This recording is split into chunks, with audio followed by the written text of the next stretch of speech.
आज हम फिर नई ऊर्जा के साथ एक और नई बहुत बेहतरीन क्लास लेकर आए हैं जिसका नाम है बांग्लादेश। और आप सभी समझ चुके हैं, लास्ट की आपने 4-5 क्लासें देख भी ली हैं और हमने बात कर ली है बांग्लादेश से पहले हमने बात कर ली है भूटान की, हमने बात कर ली है श्रीलंका की, हमने बात कर ली है पाकिस्तान की, तो नेपाल की। इस तरीके से हमने जो बातें की हैं, आज हम बात करेंगे बांग्लादेश की। बांग्लादेश के बारे में ऐसा कोई भी स्टूडेंट नहीं है जो ना जानता हो, और नहीं जानता तो आज हम उसके बारे में सारी चीज़ें क्या कर लेंगे, जान लेंगे। ठीक, तो बेसिकली आज हम बात कर रहे हैं, आज हम बात करेंगे बांग्लादेश की। बांग्लादेश पहले बांग्लादेश नहीं था, दरअसल ये क्या था, ये ईस्ट पाकिस्तान के नाम से जाना जाता था। उस बात को बताने से पहले मैं आपको बता दूं कि ये है किधर की तरफ। तो देखो, ये आपका भारत का मैप है, थोड़ा सा भारत का मैप है, और भारत के मैप के साथ साथ आपको दिखाई देगा ये इस तरीके से। अभी थोड़ा सा कलर चेंज कर लेते हैं। ये रेड कलर की जो मैं ये लाइन खींच रहा हूँ, इससे आपको जो राइट हैंड के साइड की तरफ को जो दिखाई देगा, ये वाला जो हिस्सा है, ये हिस्सा आपका, ये हिस्सा आपको दिखाई दे रहा होगा, ये क्या है आपका बांग्लादेश। ठीक है, ये आपका स्टेट है वेस्ट बंगाल, इसके बाद ये वाला स्टेट है मेघालय, इसके बाद ये वाला स्टेट है त्रिपुरा, और ये वाला स्टेट है मिजोरम। इससे आगे जो बातें बनेंगी उस पर बात करेंगे। अभी तक की बात आपको समझ में आ गई होगी। देखो, अब यहाँ से यहाँ तक जो है ये इस तरीके से सीमा बनाता है, तो हम क्या करते हैं, एक क्वेश्चन निकालते हैं। क्वेश्चन ये आता है कि बांग्लादेश और भारत की सीमा की लंबाई किसकी, बांग्लादेश और भारत, बांग्लादेश और भारत की सीमा की लंबाई, भारत की सीमा की लंबाई की अगर बात करेंगे तो इसकी लंबाई है 4096 किलोमीटर। कितनी है, 4096 किलोमीटर है, 4096 किलोमीटर है। इससे जुड़े राज्य की अगर बात करें तो हम जुड़े हुए राज्य की बात करें, वेस्ट बंगाल, इसके बाद मेघालय और त्रिपुरा और मिजोरम। वेस्ट बंगाल, असम भी है थोड़ा सा यार, ये वाला जो पार्ट है ना, ये वाला पार्ट, ये वाला असम, ये वाला पार्ट जो है ये क्या है, सॉरी ये वाला पार्ट नहीं, ये वाला जो हिस्सा, ये वाला जो पार्ट है ये असम भी है इससे जुड़ा हुआ। ठीक है, तो असम, मेघालय, त्रिपुरा, मिजोरम, तो कुल मिलाकर इससे 5 राज्य हमारे क्या करते हैं, इससे सीमा मिलाते हैं। सबसे ज़्यादा जो सीमा शेयर करता है वो सीमा शेयर करता है इससे कौन, वेस्ट बंगाल। ठीक है भाई। बांग्लादेश, अगर पूछा जाए बांग्लादेश कब बना था तो आप बताना कि 1971 में, 1971 में बांग्लादेश जो है क्या है, देश बना है। इससे पहले ये बांग्लादेश नहीं था। ठीक है, अब इससे पहले ये क्या हुआ करता था, इससे पहले ये एरिया हुआ करता था ईस्ट पाकिस्तान। क्या हुआ करता था, ये एरिया हुआ करता था ईस्ट पाकिस्तान। चलो बात करेंगे इसके बारे में। देखो, चेंजेस की बात कर लें कि चेंज क्या हुए हैं। देखो, 1947 की अगर बात करें तो 1947 से 1971 तक, ठीक है, तो ये वाला एरिया ग्रीन वाला और ये वाला एरिया, ये तो हुआ करता था वेस्ट पाकिस्तान, और ये वाला हुआ करता था ईस्ट पाकिस्तान। उसके बाद 1971 में क्या हुआ, ये भारत की मदद से ये वाला एरिया क्या हो गया, आज़ाद हो गया। इसको कह दिया वेस्ट बंगाल, सॉरी इसको कह दिया बांग्लादेश। क्या कह दिया इसको, बांग्लादेश। और ये जो बांग्लादेश है ये आपका आधुनिक रूप में, और ये आपको कुत्ते के साइज़ का जो दिखाई दे रहा होगा, ये आपको दिखाई दे रहा होगा, ये है आपका पाकिस्तान। ठीक है, ये चीज़ समझ आ गई। आगे चलते हैं। देखो, इसका इतिहास बहुत ज़्यादा पुराना है बंगाल का, और ऐसा नहीं है कि ये आपका कॉम्पिटिटिव एग्ज़ाम में आता रहेगा। ठीक, देखो 1905 में क्या होता है, ये भारत की राजनीति का एक मेन केंद्र हुआ करता था। ये वाला पूरा हिस्सा, ये वाला जो पूरा हिस्सा है, ये भारत की राजनीति का मेन केंद्र हुआ करता था। तो 1905 में क्या हुआ, एक गवर्नर जनरल था जिसका नाम क्या था, लॉर्ड कर्जन। लॉर्ड कर्जन ने क्या कर दिया, भारत का विभाजन कर दिया, और भारत का विभाजन करके इसको जो है क्या कर दिया, इसको जो है भारत से क्या कर दिया, अलग। भारत में बहुत ज़्यादा विरोध हुए पार्टीशन के बाद, जब बहुत ज़्यादा विरोध हुए, देखो पार्टीशन वाला एरिया और बता देता हूँ मैं, ये ईस्टर्न बंगाल एंड असम, ये वाला जो एरिया है ये क्या कर दिया था, उसने अलग कर दिया था।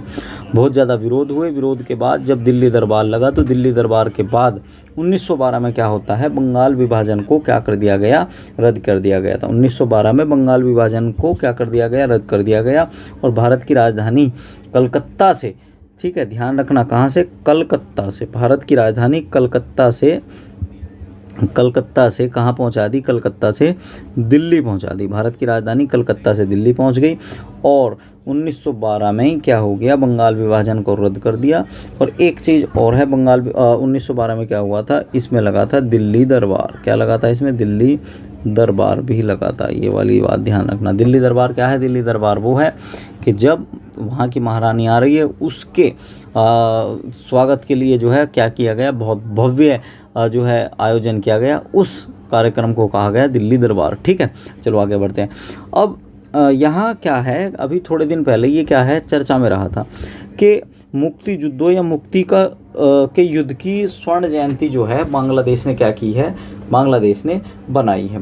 तो 1971 में बांग्लादेश की स्वतंत्रता हुई।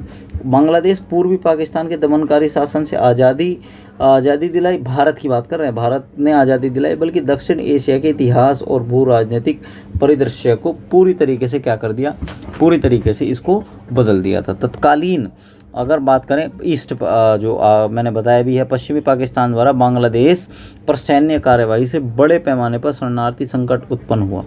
क्या हुआ, शरणार्थी संकट उत्पन्न हुआ। 10 मिलियन शरणार्थियों की दुर्दशा जो है बांग्लादेश में हो गई। इसके बाद क्या होता है, भारत पर इसका नकारात्मक प्रभाव पड़ा।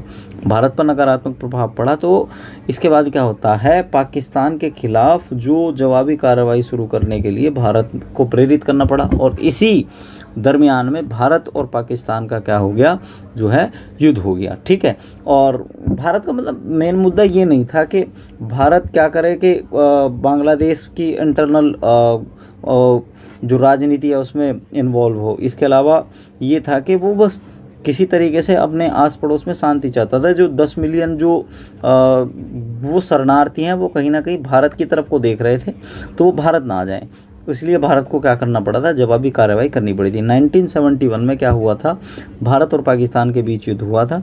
तो उस युद्ध को जो बांग्लादेश मानता है उसको मानता है मुक्ति का युद्ध। ठीक है, आगे चलकर बात करेंगे कि इस युद्ध में मेन रोल किसका रहा था और कौन जो है वहाँ के महात्मा गांधी के नाम से जाना जाता है, इसके बारे में और बात करते हैं। 1971 में राजनीतिक पृष्ठभूमि थोड़ा सा पीछे चलते हैं तो 1950 के दशक में क्या होता है, पाकिस्तान की केंद्रीय सत्ता पर पश्चिमी पाकिस्तान का दबदबा था। ठीक है, पश्चिमी पाकिस्तान वाले ईस्ट जो पाकिस्तान है उसको पाकिस्तानी मानते ही नहीं थे। वो मानते थे कि ये जो है सही तरीके से मुस्लिम ही नहीं है और ये बंगाली बोलते हैं। मुसलमान जो है उनको जो अरबी बोलनी चाहिए और ये बोलते हैं बंगाली, तो ये कहाँ से मुसलमान हो गए। इसलिए जो बेहद अलोकतांत्रिक ढंग से जो है वो शासन कर रहे थे, तो उस वजह से क्या हुआ, बंगाल वासियों में जो है थोड़ी सी जो है अशांति हुई। इसके अलावा और ये भी थी कि बंगाल की तरफ जो है उनका कोई मेन लीडर नहीं था, तो इस वजह से भी जो है वो कहीं ना कहीं पीछे हटे हुए थे। तो एक व्यक्ति निकल कर आए जिसका नाम था शेख मुजीबुर रहमान। शेख मुजीबुर रहमान जो है धीरे धीरे जो बंगाल की राजनीति है, जो बांग्लादेश की राजनीति है, उसमें एक बड़ा नाम उभर कर सामने आए और पश्चिमी पाकिस्तान को पूरी तरीके से उन्होंने क्या कर दी, चुनौती दे दी। ठीक है, नाम ध्यान रखना, शेख मुजीबुर रहमान, शेख मुजीबुर रहमान। ठीक है, अभी हाल ही में क्या हुआ था कि भारत सरकार ने महात्मा गांधी जो शांति पुरस्कार है वो किसको दिया था, शेख मुजीबुर रहमान को दिया था। ठीक, आगे चलते हैं, बात करते हैं। अब क्या होता है, एक पार्टी थी आवामी लीग, बांग्लादेश की पार्टी थी आवामी लीग। आवामी लीग इतनी ज़्यादा बड़ी पार्टी तो नहीं थी, बट हुआ क्या कि 1971 में जो चुनाव हुए तो उसमें बिल्कुल उलटफेर का मामला हो गया कि जो छोटी सी पार्टी है 1970 में आम चुनाव में शेख मुजीबुर रहमान की आवामी लीग को स्पष्ट बहुमत पर मिल गया। वो ये सोच रहे थे कि इनको कुछ बहुमत मिलेगा नहीं, बट उनको स्पष्ट बहुमत मिल गया और पश्चिमी पाकिस्तान पूर्वी पाकिस्तान के किसी नेता को शासन देने के लिए तैयार नहीं था। क्यों? क्योंकि उनकी संस्कृति में क्या था, काफ़ी अंतर था, तो इस वजह से जो है वहाँ प्रॉब्लम आनी शुरू हो गई।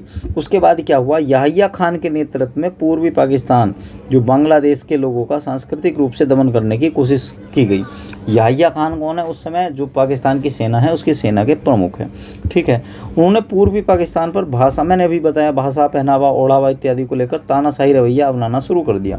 इसके बाद क्या होता है कि पूर्वी पाकिस्तान बंगाल से कटकर जो है धीरे धीरे अपनी संस्कृति को अलग अलग करता चला गया और इस वजह से जो है इस नए राष्ट्र की 1971 तक जो है क्या हो गई, उत्पत्ति हो गई। ठीक, इसके बाद करेंगे भारत ने जो है बांग्लादेश के साथ बांग्लादेश को बनाने के लिए जब युद्ध लड़ा था तो उस युद्ध में एक ऑपरेशन चलाया था, उस ऑपरेशन का नाम था ऑपरेशन सर्चलाइट। क्वेश्चन कई बार ये भी बन जाएगा कि ऑपरेशन सर्चलाइट कब और किस युद्ध में हुआ, तो 26 मार्च 1971 में पाकिस्तान, इंडिया और पाकिस्तान, ठीक है ध्यान रखना, इंडिया और पाकिस्तान के साथ जो युद्ध हुआ था उसमें जो है एक ऑपरेशन चला था जिसका नाम था ऑपरेशन सर्चलाइट। ठीक है, और पाकिस्तान के पूरे पूर्वी पाकिस्तान में ये ऑपरेशन सर्चलाइट चला था और इस हिस्से को भारत ने क्या कर लिया था, जीत लिया था। लाखों बांग्लादेशी भारत भागकर आ गए थे, मुख्य रूप से पश्चिम बंगाल, असम, मेघालय, त्रिपुरा जैसे राज्यों में बस गए थे क्योंकि यही इसके क्या है सबसे करीबी राज्य थे। विशेष रूप से सबसे ज़्यादा जो आकर बसे वो कहाँ, बंगाल में, पश्चिम बंगाल में जो है आकर बजे। उस समय भारत की प्रधानमंत्री हुआ करती थी इंदिरा गांधी, तो इंदिरा गांधी ने उनके लिए आश्रय, भोजन, उनकी जो है क्या की काफ़ी व्यवस्था की थी। ठीक है, इसके बाद अब थोड़ा सा हम बात कर लेते हैं कि आगे चलकर कि बांग्लादेश जो है और क्या चीज़ें जो है बांग्लादेश की हमसे जुड़ी हुई हैं।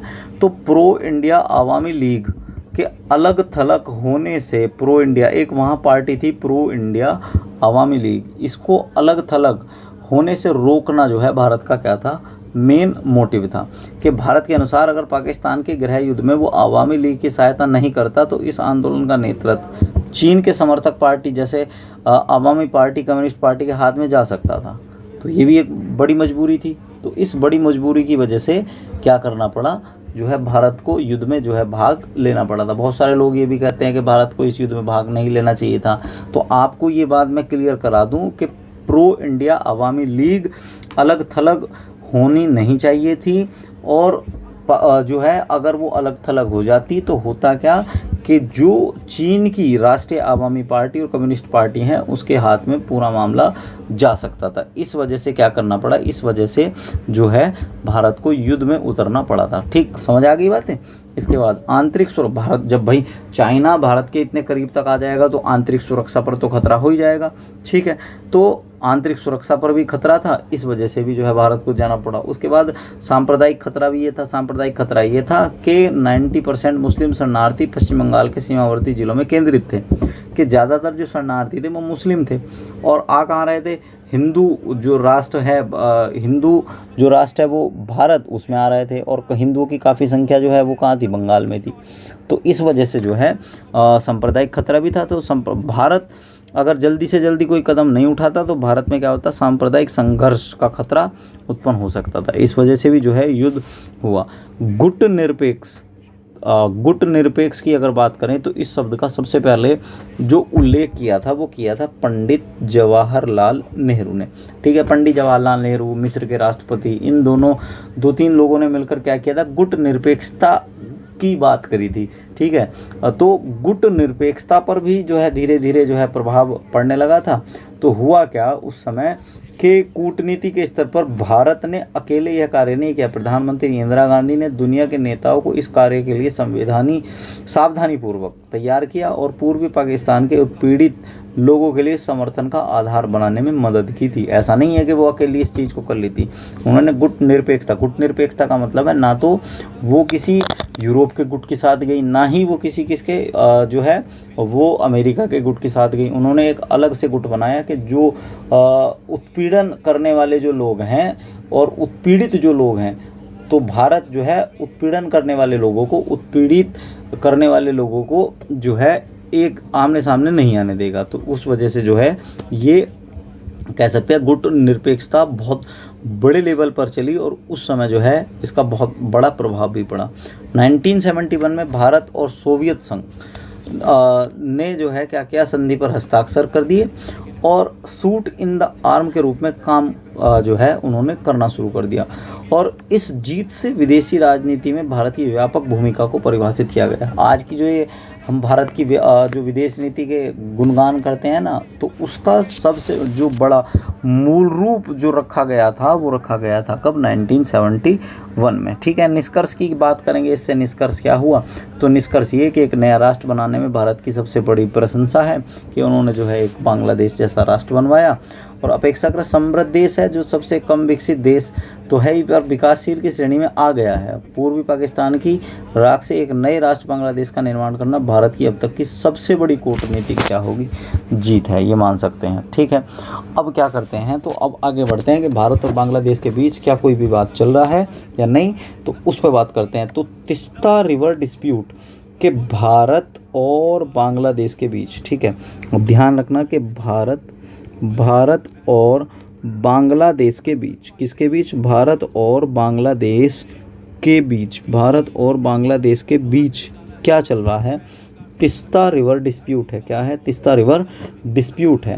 तो इस डिस्प्यूट को अगर देखा जाए तो ये आज से नहीं है, ये 1983 से है। दरअसल क्या हुआ था, जो तीस्ता नदी है, कौन सी नदी, तीस्ता नदी, तीस्ता नदी का जो बंटवारा है, इसका बंटवारा 1983 में हो गया था। कब हुआ था, 1983 में, कि 1983 में ये वाली बात हुई थी कि इसका जो 39% हिस्सा है वो तो भारत रखेगा और 36% हिस्सा है वो बांग्लादेश रखेगा। 25% जो हिस्सा है वो कौन रखेगा, वो कोई नहीं रखेगा, वो नदी के जीवन को बचाने के लिए क्या कर दिया जाएगा, छोड़ दिया जाएगा।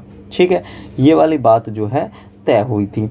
अब उसके बाद क्या हो रहा है कि अब बांग्लादेश ये कहता है कि आपने जो इसका ये 36% 39% हिस्सा रखा है, एक तो आप अपना इसमें से हिस्सा कम करो, और जो 25% जो पूरा शेष हिस्सा है वो हम ही रखेंगे।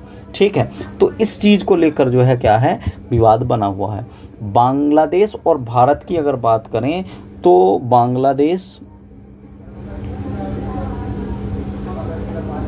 बांग्लादेश और इंडिया की अगर बात करेंगे तो बांग्लादेश और इंडिया में लगभग दोनों में आपस में अगर देखा जाए तो 54 नदियां जो हैं बहती हैं। 54 नदी कुल मिलाकर ऐसी हैं जो भारत से निकलती हैं और कहाँ जाती हैं, ये बांग्लादेश जाती हैं। तो बहुत बड़ी इकोनॉमी जो है हम बांग्लादेश की क्या कर रहे हैं, बांग्लादेश की हम जोड़े हुए हैं, किससे,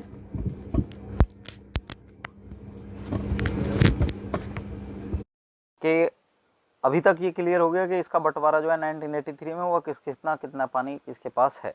ठीक है, तो ये वाली बात आपको क्लियर हो गई। तो अब बात आते हैं, एक और एग्रीमेंट हुआ था भारत और किसके बीच, भारत और किसके बीच, बांग्लादेश के बीच, जिसका नाम क्या है, लैंड बाउंड्री एग्रीमेंट। क्या नाम था उसका, land boundary agreement. Land boundary agreement कब हुआ था, 1974 में। उसमें क्या बात हुई थी कि दोनों देश एक दूसरे को क्या करेंगे, एक दूसरे को कुछ भूमि के हिस्से देंगे। क्या करेंगे, कुछ भूमि के हिस्से क्या करेंगे, एक दूसरे को देंगे। ये वाली बात जो है इसमें हुई थी।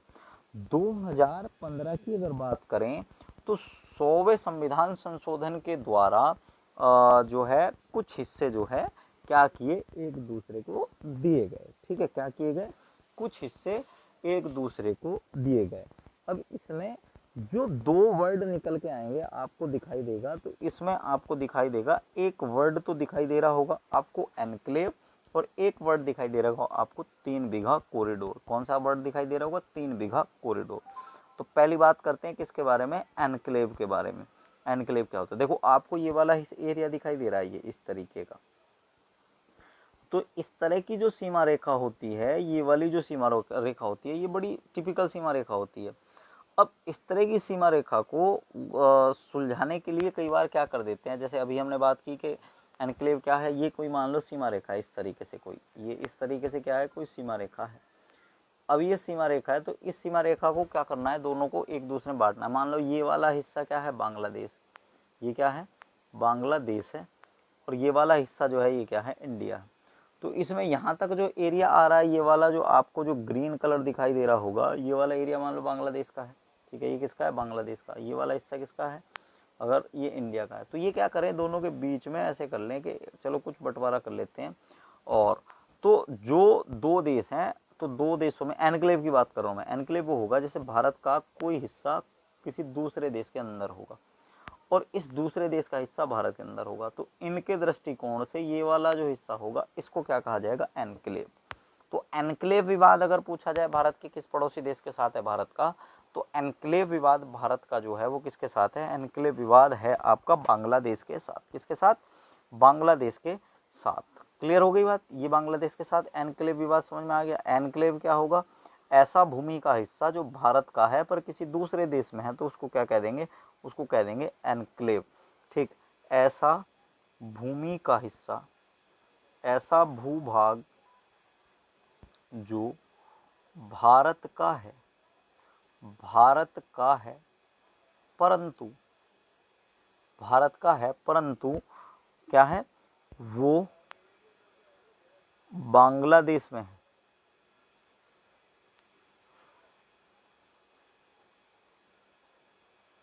उसे क्या कहते हैं? उसे एनक्लेव कहते हैं। उसे क्या कहते हैं? उसे एनक्लेव कहते हैं। उसे क्या कहेंगे? उसे एनक्लेव कहते हैं। उसे क्या कहेंगे? उसे एनक्लेव कहते हैं। तो समझ में आ गया एनक्लेव विवाद किसके साथ है? भारत का बांग्लादेश के साथ क्या है? एनक्लेव विवाद है। अब बात आ रही है किसकी? 3 बीघा कॉरिडोर की। तो 3 बीघा कॉरिडोर, कॉरिडोर का मतलब होता है गलियारा। 3 बीघा गलियारा भारत और बांग्लादेश की सीमा पर है स्थित है, जो 2011 की बात कर रहे हैं। किसकी? 2011 में क्या हुआ था? बांग्लादेश को भारत ने लीज पर दे दिया था, ताकि बांग्लादेश के दहाग्राम अंगरपोटा जो गांव है वहां के जो निवासी हैं वो सीधे भूमार्ग से बांग्लादेश से क्या कर सके? जुड़ सके। ठीक है। दहाग्राम अंगरपोटा, ये दहाग्राम है, ये अंगरपोटा है, ये दोनों आपस में कनेक्ट नहीं है। तो इनको कनेक्ट करने के लिए क्या किया? एक 3 बीघे का जो कॉरिडोर है, वो कॉरिडोर जो है क्या किया गया? दिया गया। किसको? लीज पर, 2011 में बांग्लादेश को। तो बांग्लादेश का जो ये विवाद है, विवाद ये है हमने दिया तो उसको लीज पे ही है, बट वो ये चाह रहा है कि ये वाला हिस्सा उसको क्या कर दिया जाए? परमानेंटली दे दिया जाए। तो इस चीज को लेकर भी दोनों देशों के बीच काफी जो है खींचातान चल रही है। देखो आपको मैंने अभी बताया था कि ये वाला जो एरिया है ना, ये दिखाई दे रहा होगा, ये वाला एरिया आपको, ये वाला, तो ये एरिया क्या है? ये है आपका दहाग्राम अंगरपोटा। ठीक है। दहाग्राम अंगरपोटा वाला जो एरिया है ये है, तिस्ता नदी के आसपास वाला एरिया है। तो ये इसका कुछ हिस्सा इधर की तरफ है, बट भारत ने क्या कर दिया?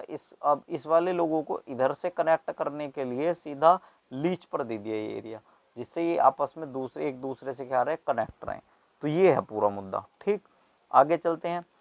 आगे चलते हैं तो ये वाली बात हो गई आपको। अब 2-4 क्वेश्चन आपको ऐसे भी मिलने चाहिए जो आपके सामने हो, जैसे सुंदरवन का डेल्टा कहाँ है? तो आप कहना पश्चिम बंगाल प्लस बांग्लादेश, इन दोनों जगह पर क्या है? सुंदरवन का डेल्टा है। विश्व का सबसे बड़ा डेल्टा, विश्व का सबसे बड़ा डेल्टा, सबसे बड़ा डेल्टा सुंदरवन का डेल्टा। कौन सी दो नदियां, कौन सी नदी बनाती है वैसे इसको कहेंगे? तो ये बनाती है कौन सी नदी? मेघना नदी। कौन सी नदी? मेघना। सुंदरवन का विवाद जो है वो क्या है? यहाँ पर एक लकड़ी पाई जाती है जिसका नाम क्या है? सुंदरी। लकड़ी का नाम क्या है? सुंदरी। सुंदरी लकड़ी पाई जाती है और उस सुंदरी के वन के द्वारा, वन यहाँ पर है, ये लकड़ी है मैग्रोव की, तो ये मैग्रोव वन है। तो इस हिस्से को कब्जाना चाहता है कौन? पश्चिम बंगाल और बांग्लादेश। तो उसको लेकर भी सुंदरवन का विवाद जो है वो किस किस के बीच है? तो आप कह दोगे कि सर ये वाला विवाद भारत और किसके बीच है? बांग्लादेश के बीच है। भारत और किसके बीच है? भारत और बांग्लादेश के बीच है। सुंदरवन की नदियों की अगर बात करेंगे तो इसमें पद्मा और जमुना ये दोनों मिलकर क्या करती हैं? देखो अगर बात करेंगे तो पद्मा जो कहा जाता है वो तो कहा जाता है गंगा को, जमुना जो कहा जाता है वो कहा जाता है किसको? ब्रह्मपुत्र को। ये दोनों नदियाँ जहाँ मिलती हैं उस जगह उस एरिया को कह दिया जाता है, क्या कह दिया जाएगा, उसको कह दिया जाएगा, जैसे ये आ गई पद्मा और ये आ गई आपकी इस तरीके से इसको मान लो, इसका कलर चेंज कर देता हूँ, ये वाली जो नदी आ गई ये मान लो ये हो गई आपकी जमुना। अब दोनों जहाँ मिली इसका नाम जो है, इसका नाम हो गया, अब इसको तीसरे कलर से डिफाइन कर दो, ये वाली जो नदी है इसका कलर हो गया ये, तो ये क्या हो गई, ये हो गई मेघना। ठीक है, क्या हो गई, मेघना हो गई। क्लियर, तो ये बात आपको क्या हो गई, समझ में आ गई होगी। ठीक है, यहाँ तक है। बांग्लादेश की मुद्रा की अगर बात करेंगे, बांग्लादेश की मुद्रा क्या है, तो बांग्लादेश की मुद्रा का नाम है टका। मुद्रा का नाम क्या है, टका। बांग्लादेश की राजधानी का नाम क्या है, ढाका। बांग्लादेश की संसद का नाम क्या है, जातीय संसद। बांग्लादेश का राष्ट्रपति शिहाबुद्दीन। बांग्लादेश का राष्ट्रीय खेल अगर आपसे पूछा जाए तो क्या होगा, इसका राष्ट्रीय खेल है कबड्डी। ठीक है, अब इसकी शेख हसीना जुल्फों वाली, ध्यान आ गया होगा, शेख हसीना, इसकी जो अगर आपसे पूछा जाए पीएम कौन है, तो पीएम जो है इसकी क्या है, शेख हसीना है। ठीक है, क्या है, शेख हसीना। ठीक, बांग्लादेश के राष्ट्रगान की बात करें तो बांग्लादेश का राष्ट्रगान का नाम है अमर सोनार बांग्ला। अगर ये पूछे किसने लिखा है तो आप बता सकते हैं कि ये जो लिखा था, किसने लिखा था, रविंद्रनाथ टैगोर। किसने, रविंद्रनाथ टैगोर ने लिखा था। किसने, रविंद्रनाथ टैगोर ने जो है क्या लिखा था, अमर सोनार बांग्ला। बांग्लादेश के राष्ट्रीय पशु की बात करेंगे तो रॉयल बंगाल टाइगर जो है इसका राष्ट्रीय पशु है। बांग्लादेश के और भारत के बीच 3 ट्रेनें चलती हैं। ठीक है, कौन कौन सी ट्रेनें चलती हैं, 3 ट्रेनें चलती हैं। एक तो है आपकी मैत्री एक्सप्रेस, कौन सी है, मैत्री एक्सप्रेस। एक चलती है बंधन एक्सप्रेस और एक चलती है मिताली। अगर ये समझ में नहीं आ रहा तो मैं इसको दोबारा लिख दे रहा हूँ, कौन सी ट्रेन चलती है, मिताली एक्सप्रेस। तो दोनों देशों के बीच जो है वो 3 ट्रेनें चलती हैं, बंधन एक्सप्रेस, मैत्री एक्सप्रेस और मिताली एक्सप्रेस। ठीक है, तीनों जो है चलती हैं। भारत और बांग्लादेश की अगर बात करेंगे तो भारत और बांग्लादेश के बीच जो युद्ध अभ्यास होता है उसका नाम क्या है, संप्रति एक्स। संप्रति एक्स युद्ध अभ्यास जो है, संप्रति एक्स युद्ध अभ्यास जो है वो भारत और बांग्लादेश के बीच होता है। ठीक है, अब अगर ये पूछा जाए एक तो क्या है, तो मैत्री पाइपलाइन, कौन सी, एक मैत्री पाइपलाइन जो है वो भारत और बांग्लादेश के बीच जो है क्या है, बिछाई गई है। मैत्री पाइपलाइन जो है वो क्या है, भारत और, यार आप ना समझना कि मैत्री वाले जो जितने भी ज़्यादातर हमारी जो चीज़ें हैं ना पेपर में, मान लो तुम्हारी याद नहीं रहा और तुम्हें मैत्री से कोई क्वेश्चन दिखाई दे रहा है तो कोशिश करना कि 99% उसका जो मैत्री वाला जो आंसर होगा ना वो क्या होगा, बांग्लादेश होगा। भारत बांग्लादेश के बीच नदी पुल का उद्घाटन हुआ है, प्रधानमंत्री नरेंद्र मोदी ने किया था, उसका नाम क्या था, मैत्री पुल था। ठीक है, और एक क्वेश्चन और है, ये बढ़िया सा क्वेश्चन है, दुनिया का सबसे प्रदूषित शहर पहले नंबर का जो है वो कौन सा है, वो है आपका बांग्लादेश की राजधानी ढाका है। देखो ये पूरा आपके सामने ब्यौरा है, पहला जो शहर है वो कौन सा है, ढाका, और दूसरा जो है वो है यूपी, अपने प्यारे यूपी का जो मुरादाबाद है ना, यूपी का मुरादाबाद, 114 रैंक है इसकी, 114 डेसिबल का जो शोर है वो यहाँ है। सामान्य व्यक्ति जो है 45 शोर तक जो है वो सही रह सकता है, बट यहाँ देखो कितना है, बहुत ज़्यादा शोर है। तो बहुत ज़्यादा शोर होने की वजह से जो है ये दूसरा जो है क्या है, नॉइस पॉल्यूटेड शहर है। ढाका वर्ल्ड का लार्जेस्ट नॉइस पॉल्यूटेड क्या है, सिटी है। अब एक और है, बांग्लादेश के राष्ट्रपिता का नाम क्या है, तो आप बता देना कि इसके राष्ट्रपिता का नाम क्या है, शेख मुजीबुर रहमान। शेख मुजीबुर रहमान है इसके राष्ट्रपिता का नाम, क्या है, शेख मुजीबुर रहमान। शेख मुजीबुर रहमान है इसके राष्ट्रपिता का नाम। और बांग्लादेश की भाषा की बात करेंगे तो यहाँ बंगाली के साथ साथ यहाँ पर उर्दू, ये 2 भाषाएं यहाँ पर क्या होती हैं, बोली जाती हैं। तो यहाँ के लिए, यहाँ तक आपने चीज़ें पढ़ी हैं, आपको बहुत कुछ नया मिला होगा, उसके लिए आपका थैंक यू।